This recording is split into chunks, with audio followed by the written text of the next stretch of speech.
Is Warzone 2 any good? Now, if you look around on the internet, you're going to have a range of variety questions from this game is the best thing I've ever played, to this thing is complete hot garbage, to I'm never installing this again.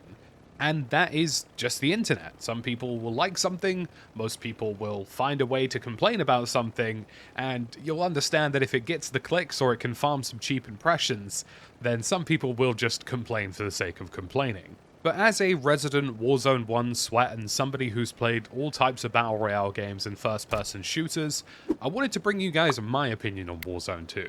From the perspective of somebody who played a lot of Warzone 1, 1700 hours to be exact, and somebody who also had a lot of complaints about Warzone 1, its trajectory, and how things worked in the past. So today I'm going to give you my opinions and impressions on Warzone 2 because I feel like it's been out long enough now for me to have understood the dynamics of the game and have some concerns, comments, and things that definitely need changing, whilst also understanding the direction and what this game's trying to do. Warzone 2 is by no means perfect, and when you're releasing one of the largest iterations of one of the largest battle royales on the planet, there's going to be some teething pains.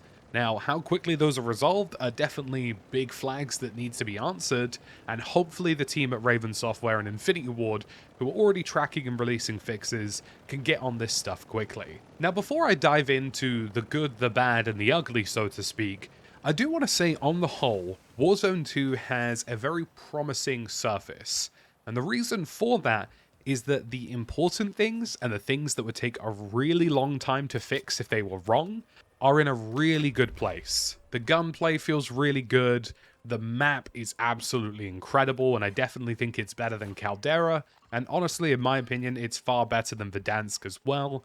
And the weapons, the vehicles, and every kind of inch of content that exists in the game so far, which is traditionally the thing that takes the longest to produce, is in a good spot.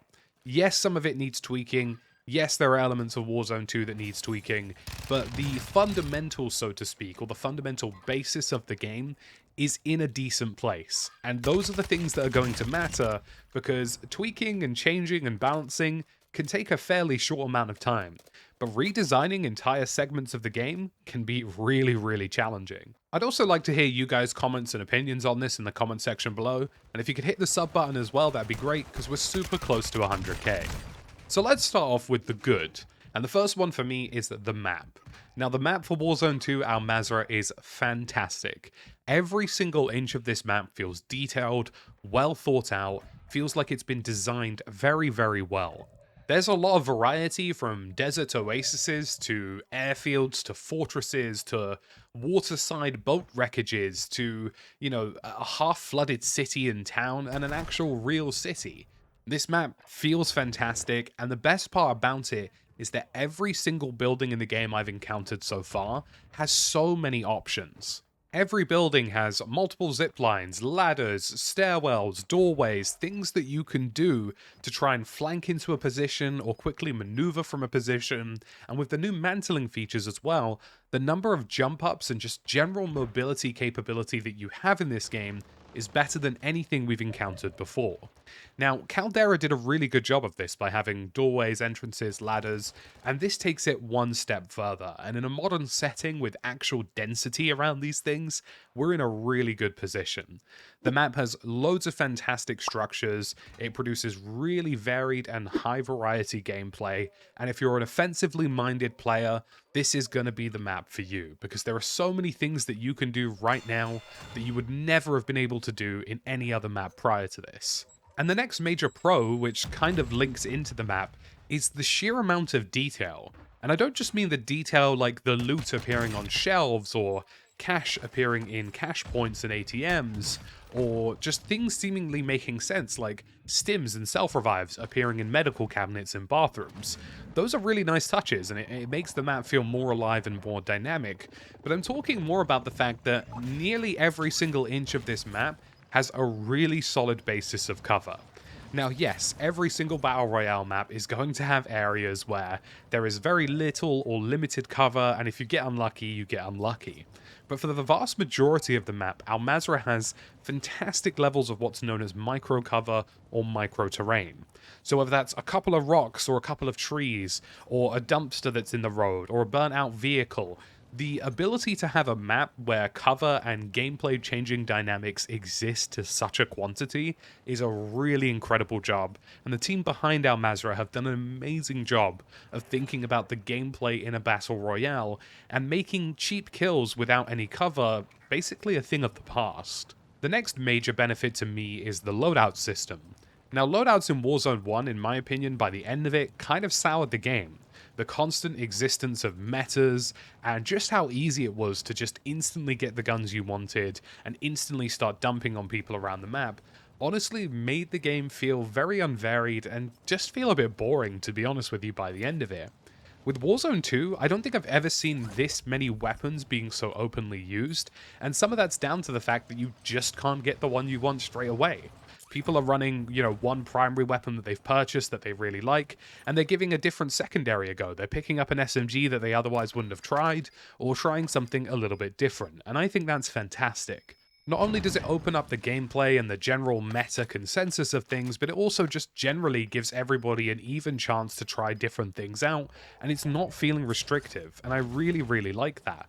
There are also a couple of bonuses as well. For example, the fact that now that you have to buy your loadout weapons, more people are doing contracts. And because more people are doing contracts and looting, more people are moving around in the early game. Not many people are sitting in buildings just waiting for things to happen. People are being more mobile than we've seen before.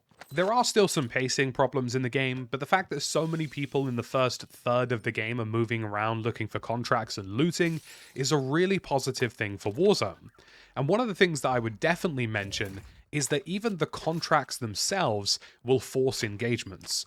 You could do scavengers in Warzone 1 really easily, but now it's a safecracker.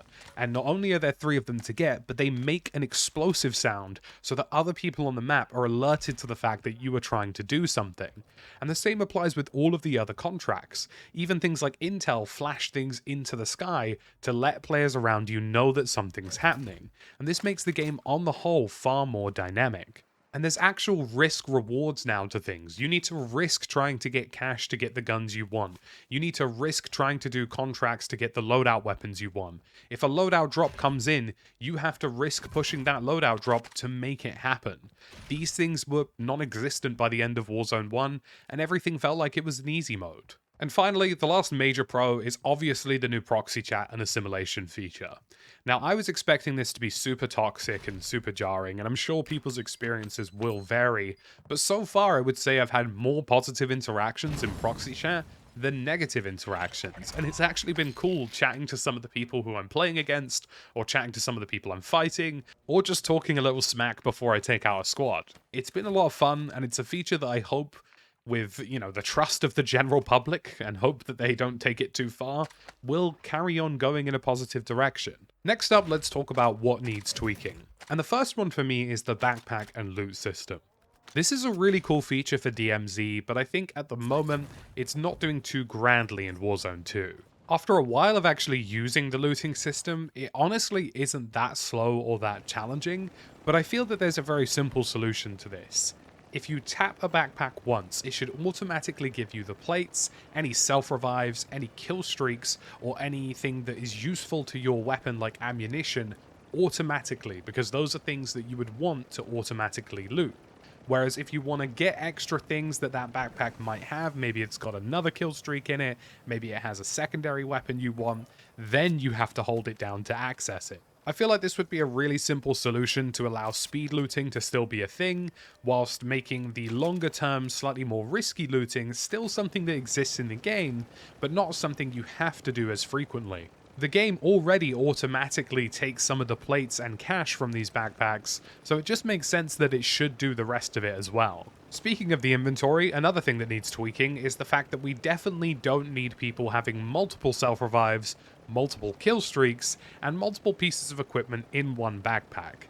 The backpack should just be one standardized size. We don't need small, regular, and medium in Warzone. It should just be a regular backpack, and you shouldn't be able to carry with you 3 or 4 different self-revives on 3 or 4 different kill streaks. That's very, very overpowered, and it is something that's going to be exploited and manipulated very, very quickly, and I don't want to have to confirm every single kill right away because an opponent might have 3 self-revives in a backpack.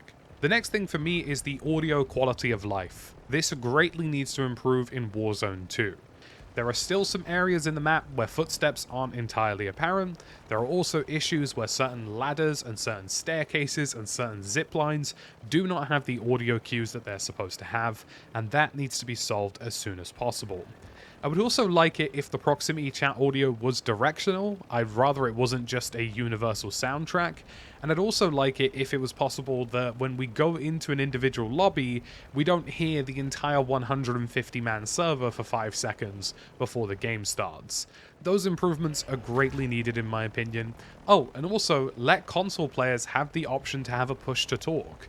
Many console players don't always have a certain button that they use, and if PC has push to talk, it should be something available to controller players as well, especially with some of them who have multiple pro controllers with extra buttons.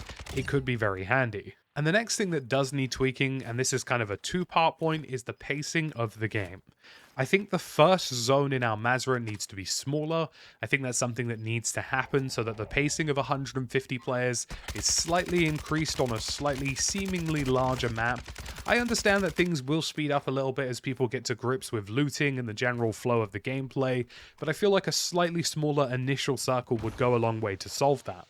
I also think the split zones shouldn't happen as commonly, and the reason for that is that the split zone system appears to be completely random, meaning that in one of the 3 circles you can have absolutely nobody, and in the other 2 you could have 0 and then 100 players. That is something that could absolutely happen in the game, of course with different player counts, but effectively you're not guaranteeing good pacing in the gameplay by splitting the zone so frequently or with so many multiples of a zone. I've noticed that the mid-game for matches where I haven't had a split zone has felt much more enjoyable than the mid-game of matches where I have had split zones, so making this a rarer event and also making sure that there is some kind of system in place that this isn't just completely random, in my opinion would be beneficial. Like I say, I'm fairly confident that the pacing for Warzone 2 is going to get better. But the current system that we have right now just doesn't really fit the bill. The split zones are making things a bit challenging, it's slowing the gameplay down, and between that and the looting, it's slowing the gameplay down quite dramatically. I feel like there's a nice mid-ground between the two here that's not going to mean constant chaos all the time, but also a good mid-game and some decent action. And when the action really gets flowing in Warzone 2 in some of those last circles or non-split zone games, you really feel that kind of classic Warzone intensity and high-intensity BR moments that I think make people play the game more often. And finally, let's talk about things that need to disappear, vanish, completely go, and just need to be deleted or changed as soon as humanly possible. And the first is the 2v2 gulag. Now, I understand the idea, I understand the principle, and the principle of having more people come back alive kind of makes sense, I guess, and the principle of trying to get people to work together makes sense, but it's just not working. I constantly find myself with teammates who just don't play at all, are AFK, or just don't really care, and just sort of either quit or hide in a corner. And that's not really a really helpful tool when I am somebody who had a 75% gulag win ratio in Warzone 1, and now if I don't pull or don't carry my gulag, I'm guaranteed to lose it or probably not do very well. The gulag 1v1 system just made sense, and moving it to a 2v2, in my opinion, does not make any sense whatsoever. What's even worse is that even if you don't get an AFK player, let's say for example they don't have 4 players for a gulag later on in the game, which does happen quite commonly, you end up with this really annoying thing where you end up having to wait for 2 minutes to redeploy because there aren't enough people. And even worse than that, in situations where your team die at the same time or within like 30 seconds of each other, you aren't placed in the same gulags together to work together. I've had multiple instances in trios, duos, and quads where I'm playing with teammates, we die pretty much 5 seconds apart, but for some reason I've got a random teammate in the gulag. The next thing that needs immediate change is the server performance and stability. Now, allegedly, Warzone 2 might be using 42Hz tick rate servers, which is pretty good for a battle royale. And when you get into a server that's actually working functionally and the latency isn't so weirdly dramatic, it feels fantastic. I've had these games before where I'm on a really low latency of just like 30 to 50 and it's locked, which for my region is pretty good, and I don't notice many fluctuations in that. Once you get into one of those servers, the game feels great, but most of the servers have latency spikes or latency fluctuations of 30 to 40 milliseconds, which is really, really bad for a first-person shooter, and I can tell you for free that it's not my internet. I have a 3 Gbps fiber to the premises line, and all the YouTubers I play with are mostly on gigabit, high-speed, high-system lines as well, and the current setup just isn't good enough. The lag spikes, the latency, players stuttering, things moving all around the place, it needs to be better, and server stability needs to be solved as soon as possible. One thing that I do think needs to be fixed, and this is something I've noticed in trios and in quads, is that, especially in quads, the circle ends in the same place.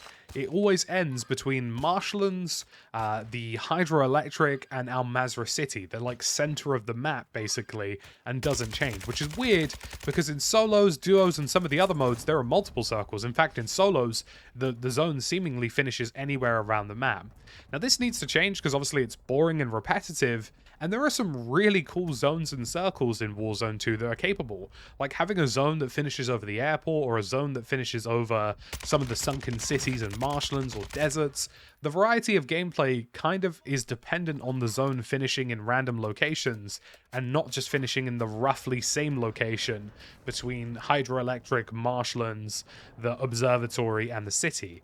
It's a really frustrating thing that I hope that they fix very quickly. And finally, the last thing I think needs to be completely changed straight away is the plating system. I don't think they need this system where a satchel gives you 3 slots instead of 2. It should just be 3 by default, and if you find a satchel, you can just carry more plates by default. This current system is just overly convoluted, and it creates a TTK imbalance where players are sometimes punished for simply landing in a location and getting unlucky by not finding a 3-plate vest, and it also makes people less aggressive and less inclined to play an opponent or play for a certain situation if they know that they're 1 plate down automatically. Having a third less health than your opponent is pretty much a guarantee that even if you are a top player, you might have a chance of losing. So folks, that's about it for my Warzone 2 opinions so far. Genuinely, I do think the game is in a really promising place, and I think the Al Mazrah map is fantastic. There are some tweaks that are needed, and there are some things that definitely need to change as soon as possible, but I think once they get those things ironed out, the next year or two of Warzone 2.0 is going to be really good. I'd love to hear your comments and opinions in the comment section down below. Let me know what you're thinking about Warzone 2, and hit that sub button so we get one step closer to 100k. As always folks, thanks for watching, and I'll catch you in the next one.